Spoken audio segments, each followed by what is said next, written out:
তো হ্যালো বন্ধুরা, আজকে আবার আমি ফিরে আসলাম একটা নতুন ভিডিও নিয়ে। তো আজকে আমি বানাবো চিকেন পটল আলুর একটা নতুন রেসিপি। এটা কিন্তু খুবই সুস্বাদু হয়, আপনারা কিন্তু লাস্ট পর্যন্ত ভিডিওটা অতি অবশ্যই দেখুন। তো সর্বপ্রথম এখানে আমরা একটা কড়াইতে তেল গরম করতে দিই। তো এরপর আমরা কেটে রাখা পটলগুলো ভালো করে একটু ভেজে নেব। এটাকে আমি হালকা উপর দিয়ে খোসাটা ছিলে নিয়েছি। তারপর এবার এর মধ্যে দিয়ে দেবো পটলটা দিয়ে দিয়েছি। তো এরপর একটু অল্প করে নুন দেবো, দিয়ে এটাকে ভালো করে ভেজে নেব। তো চিকেন পটলের জন্য আমরা এখানে নিয়েছি দুটো টমেটো, কাঁচা লঙ্কা আর কারি পাতা। এটা আমরা মিক্সিতে ভালো করে পেস্ট বানিয়ে নেব। তো এখানে আমরা টমেটোর, কাঁচা লঙ্কা আর কারি পাতাটা ভালো করে পিষে নিয়েছি মিক্সার জারে। আমাদের পটল এখানে পুরো ভাজা হয়ে গেছে, এবার একে তুলে নেব। তো এরপরে কেটে রাখা আলুগুলোকেও একইভাবে আমরা নুন দিয়ে ভেজে নেব। অল্প করে নুন দিয়ে দেবো, নুন দিয়ে এটাকে একটু ভালো করে ভেজে নেব। তো দেখতে পাচ্ছেন আমাদের আলুটাও লাল লাল করে ভেজে নিয়েছি। এবার আমরা এই আলুটাকে তুলে নেব।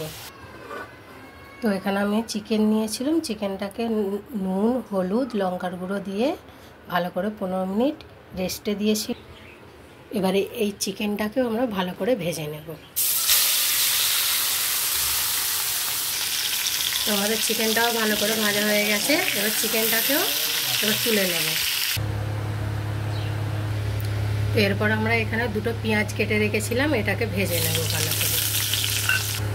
তো বন্ধুরা, আপনারা কোথা থেকে কে দেখছেন একটু কমেন্ট করে অতি অবশ্যই জানাবেন। আর আমি যেভাবে বানাচ্ছি রেসিপিটা, আপনারাও কিন্তু বাড়িতে এভাবে বানাবেন, দেখবেন এই রেসিপিটা কিন্তু খুবই সুন্দর হয়। তো দেখতে পাচ্ছেন এখানে আমাদের পেঁয়াজটা ভালো করে ভাজা হয়ে গেছে। এবার এর মধ্যে কাঁচা লঙ্কা, টমেটো আর কারি পাতার পেস্টটা ঢেলে দেব। একটু সাবধানে দেবেন, কেন এটা হাতে না হলে ছিটকে পড়বে।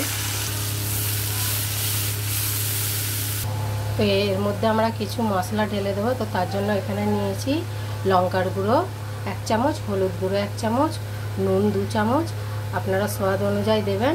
আর এখানে আমি ধনে জিরে ভেজে একটা মশলা করে রেখে দিয়েছিলাম, এটাকেও দিয়ে দেব। তো এখানে দিয়ে দেবো আমরা আদা রসুনের পেস্ট। আমরা এখানে 2 চামচ আদা রসুনের পেস্ট দিয়েছি।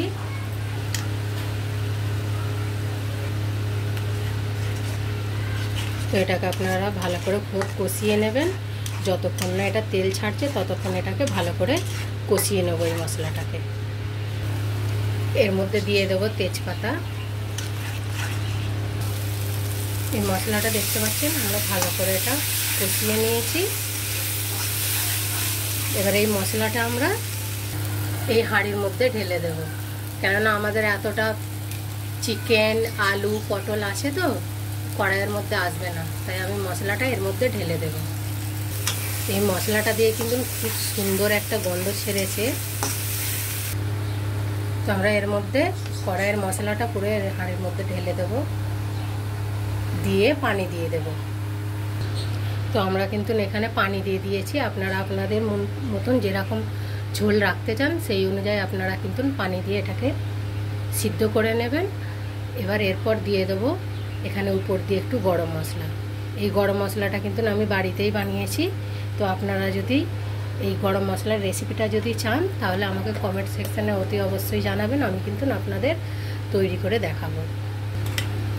এবার এটাকে আমরা ঢেকে 15 থেকে 20 মিনিট এটাকে সিদ্ধ করে নেব।